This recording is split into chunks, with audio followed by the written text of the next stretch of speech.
Good morning, everybody, and welcome to the 5 Minute Morning for this Tuesday, the 7th day of January. Always a big day in our household because it was my mother's birthday. She would have been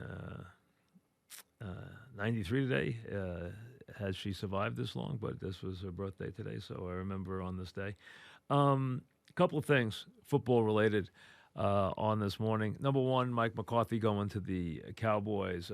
In some places, I've seen it criticized as not an imaginative move or one that didn't make a lot of sense. I don't see how anybody could find this to be in any way anything but a solid move. McCarthy spent a lot of time putting a staff together. That is one of the critical things you have to do now as you come on as a new head coach in a new spot is know that you can put your hands on a very competent coaching staff. Coaches will tell you, veteran coaches will tell you it's the toughest thing to do now because you have a lot of guys in college who don't want to move because they're getting paid. And you have a lot of teams that control their young, good assistants. So it's very hard to put a very competent staff together. McCarthy spent a year planning and getting ready to be able to put his finger on the guys he wanted to put his staff together. So he came there equipped with a staff. So now you have a guy who is a competent head coach, who's a solid head coach. All right, things went sour in Green Bay. He was there a long time. He won a lot of division titles. He won a Super Bowl. Should he have won more than one? Maybe. You can debate that always when you have a talented quarterback. The bottom line was he wasn't in control of the roster, and the roster got very soft there.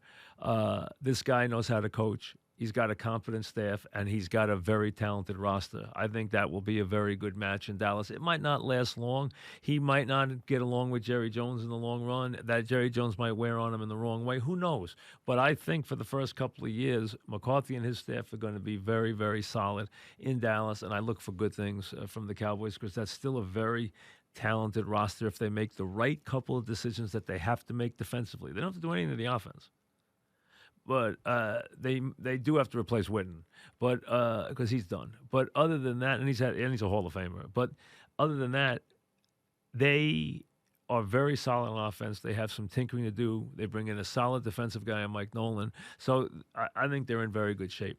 The other big story is Tua going in the draft. Listen, you can write it down right now.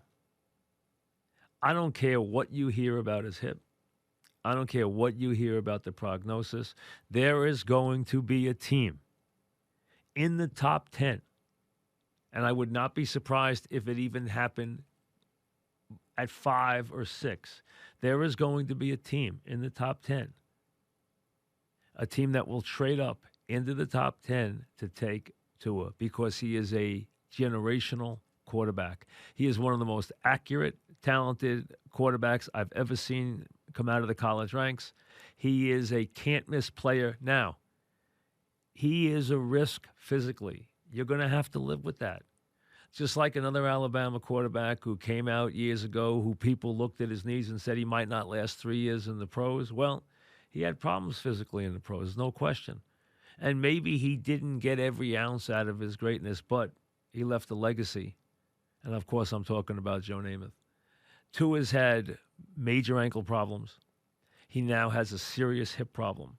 That's a lot in a couple of years of play. He only played a limited amount of time there. He was brilliant when he played. He was a comet across the sky. He was unbelievable. He was as dominant a college quarterback as we have ever seen.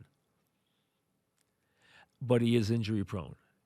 And he is a guy who you worry about being able to handle the sustained punishment that an NFL quarterback takes. I don't know that durability is going to be one of his gifts.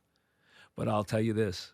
When a guy this talented comes along, you are going to see somebody reach really quickly. And like I said, I will be surprised if he gets past 5.